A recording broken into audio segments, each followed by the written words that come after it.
નમસ્કાર વિદ્યાર્થી મિત્રો, હું ભાવેશ વોરા આજના વિડિયો લેક્ચરમાં આપ સૌનું હાર્દિક સ્વાગત કરું છું.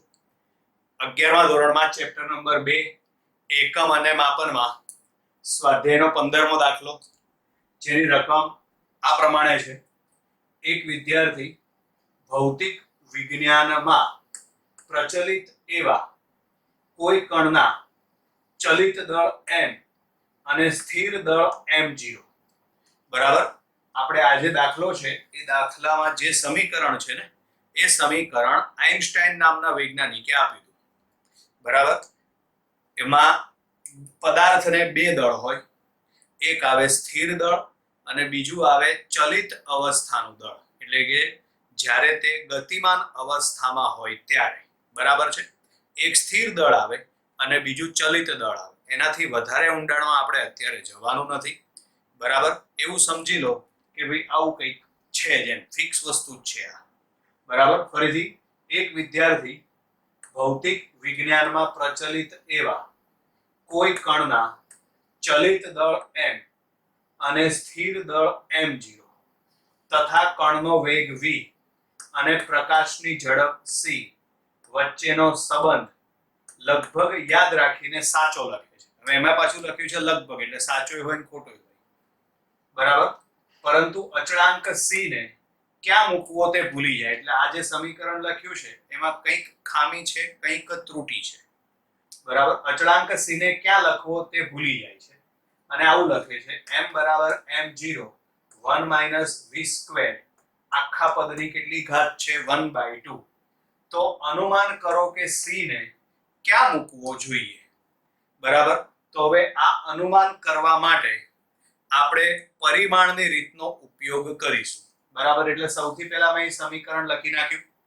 બરાબર. એમાં આ m એટલે ચલિત અવસ્થાનું દળ અને m0 એટલે સ્થિર દળ. એટલે આ બંનેનો એકમ કયો આવે? તો આ બંનેનો એકમ કિલોગ્રામ આવશે. ક્લિયર? એટલે સામ સામે એકમ સેટ થઈ ગયો, કિલોગ્રામ કિલોગ્રામ. એનો મતલબ એમ થાય કે આ નીચેનું પદ એ પરિમાણ રહિત હોવું જોઈએ, તો જ સામ સામે કિલોગ્રામ કિલોગ્રામ સેટ થઈ જાય. બરાબર છે. જો છેદનું પદ પરિમાણ રહિત ન હોય, એટલે કે છેદમાં કંઈક એકમ આવતો હોય, તો બંને બાજુના એકમ સરખા થાય નહીં. બરાબર. એટલે આ બાજુ આનો એકમ કિલોગ્રામ, આ m0 નો એકમ કિલોગ્રામ, પરિણામે સામ સામે કિલોગ્રામ કિલોગ્રામ સેટ થઈ ગયા. એટલે એનો મતલબ એમ થાય કે જે c છે ને એને તમારે ક્યાં મૂકવો પડશે? છેદમાં. પણ છેદમાં એવી રીતે મૂકવો જોઈએ કે જેથી છેદ પરિમાણ રહિત થાય.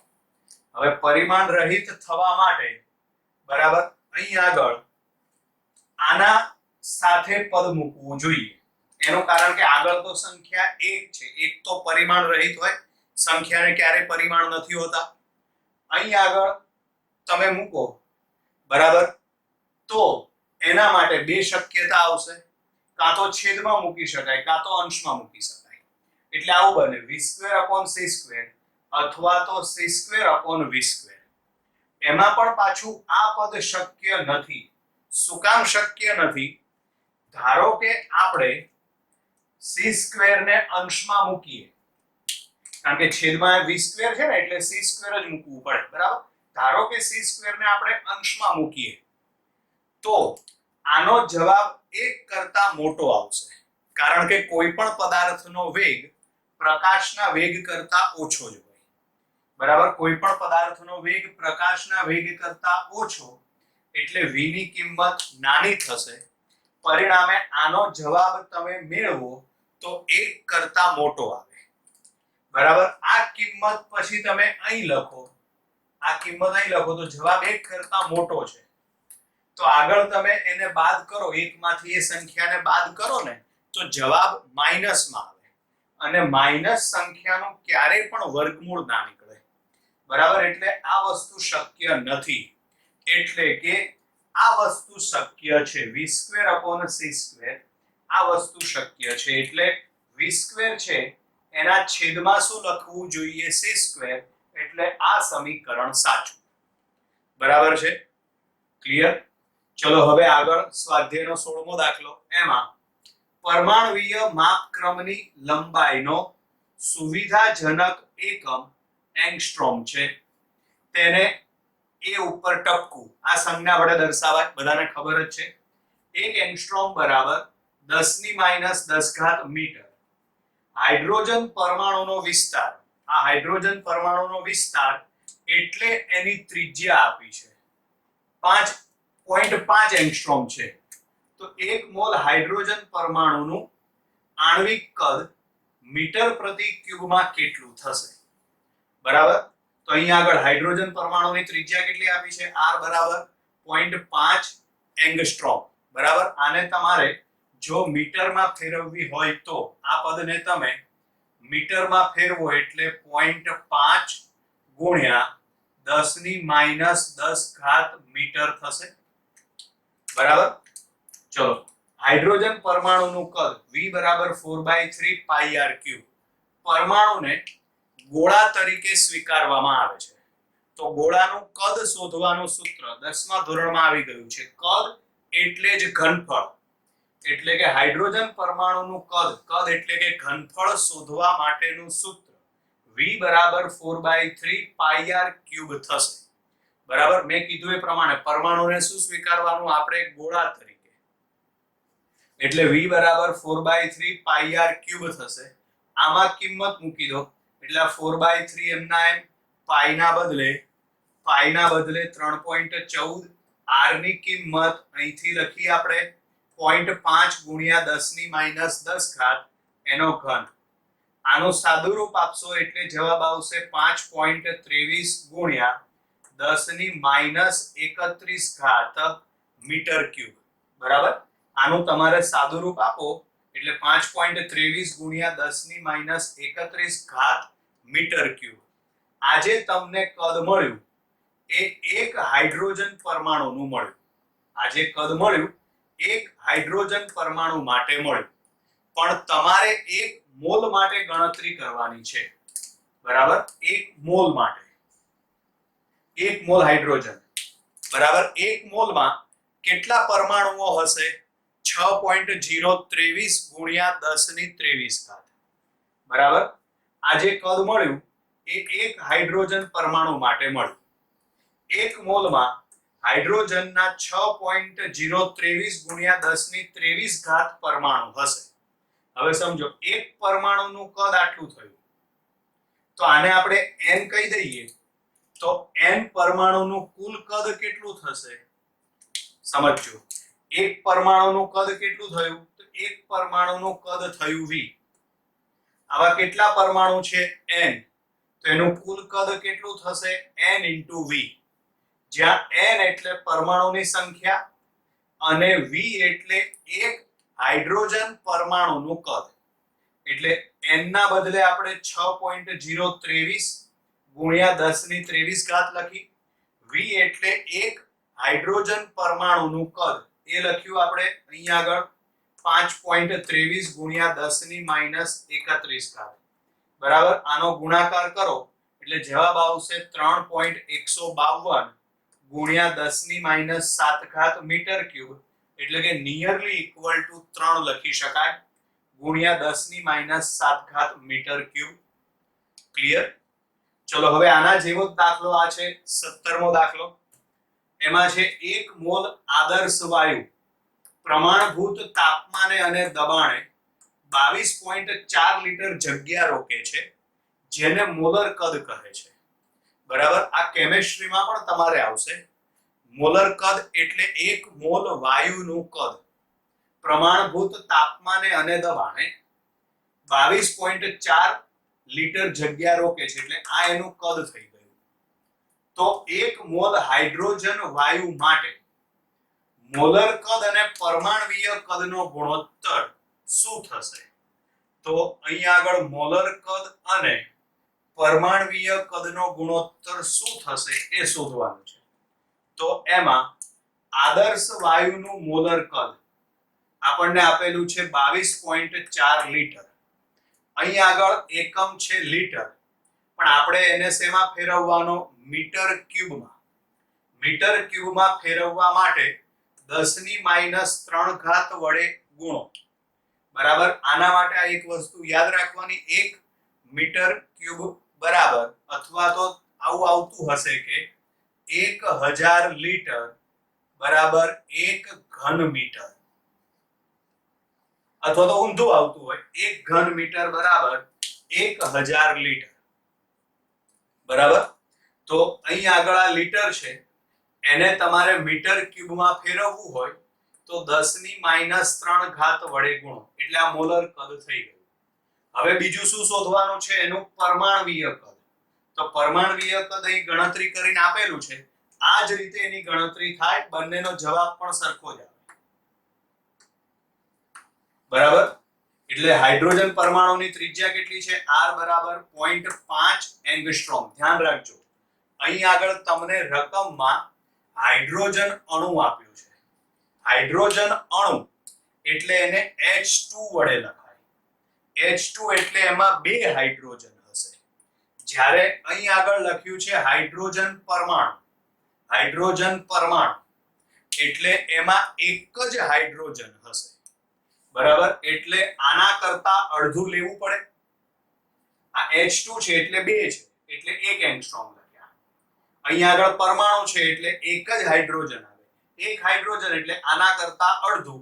અડધું એટલે 0.5 એંગસ્ટ્રોમ થશે. બરાબર. હવે 1 મોલ હાઇડ્રોજન પરમાણુનું કદ, બરાબર, આની આ જ ગણતરી છે. તો 1 મોલ હાઇડ્રોજન પરમાણુનું કદ સૂત્ર કયું આવશે? NV. n એટલે પરમાણુની સંખ્યા અને v એટલે એનું કદ 4/3 πr³.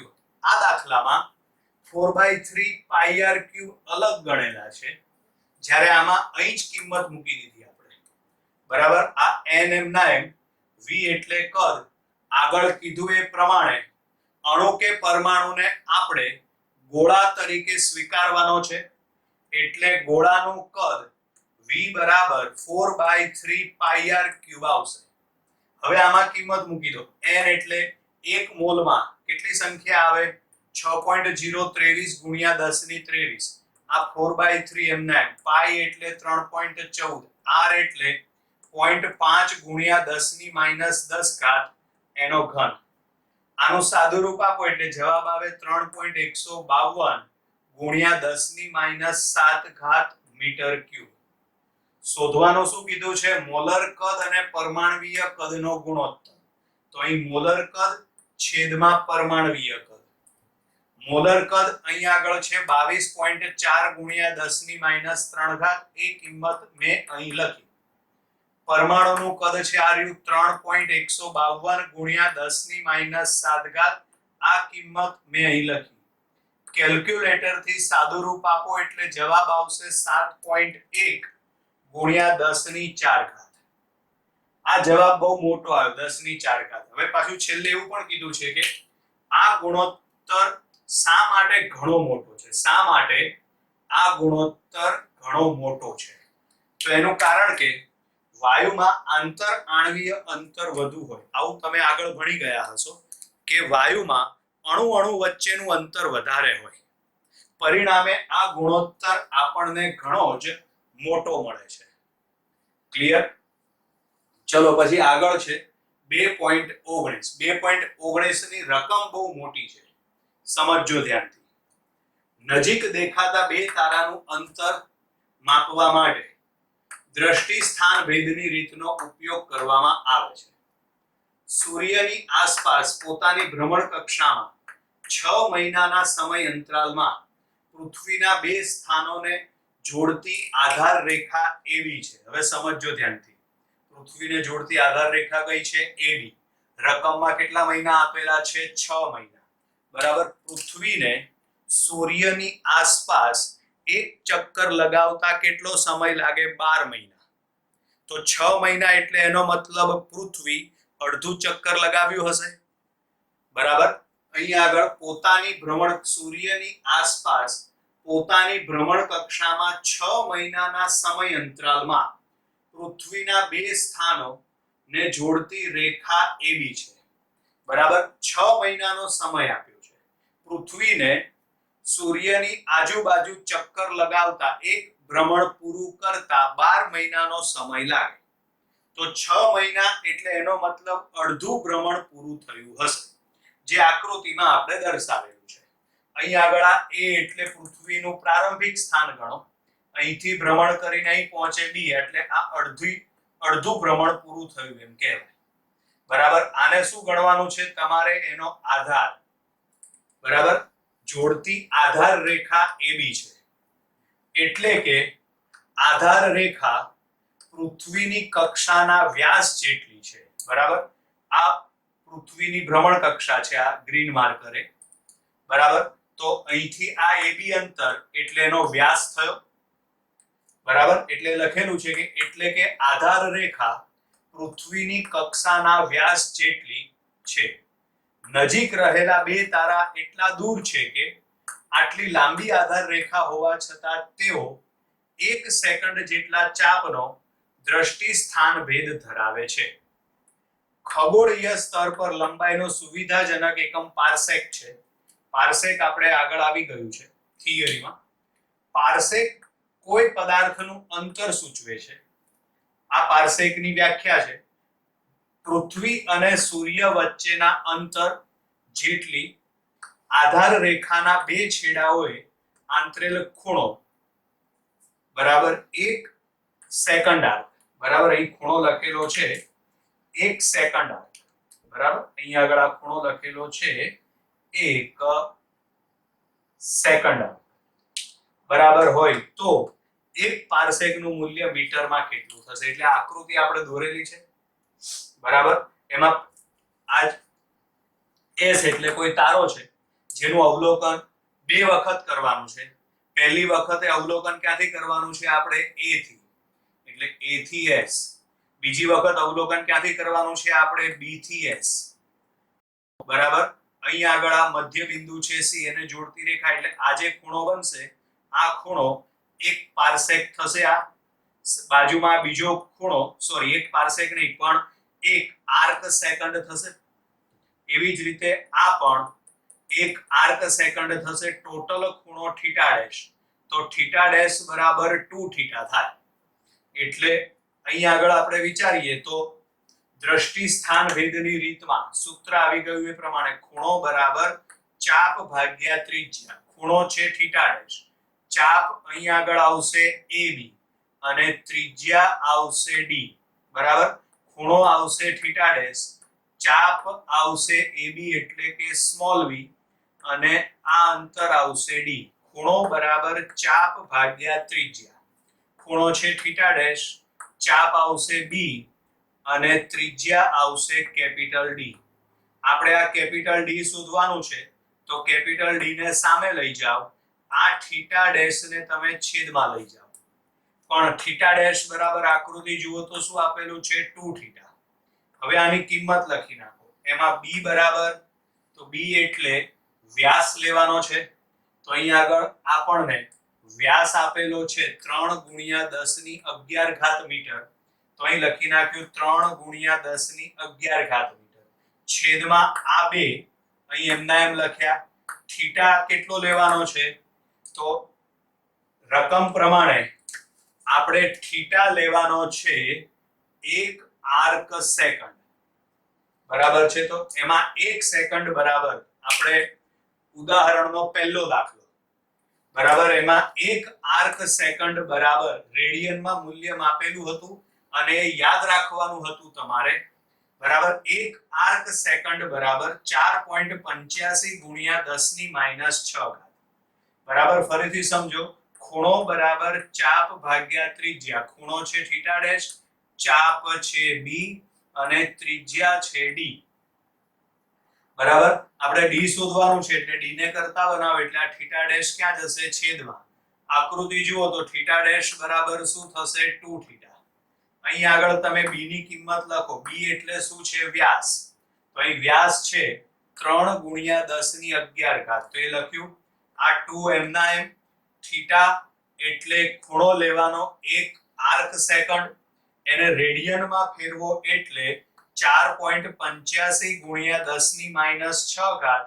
આનું સાદું રૂપ આપી દો એટલે જવાબ આવે 3.09 ગુણ્યા 10 ની 16 ઘાત. આને કહેવાય 1 પીસી એટલે કે 1 પારસેક. ક્લિયર વિદ્યાર્થી મિત્રો? અહીં આગળ આપણે આજનો વિડિયો લેક્ચર પૂર્ણ કરીએ છીએ. Bye bye.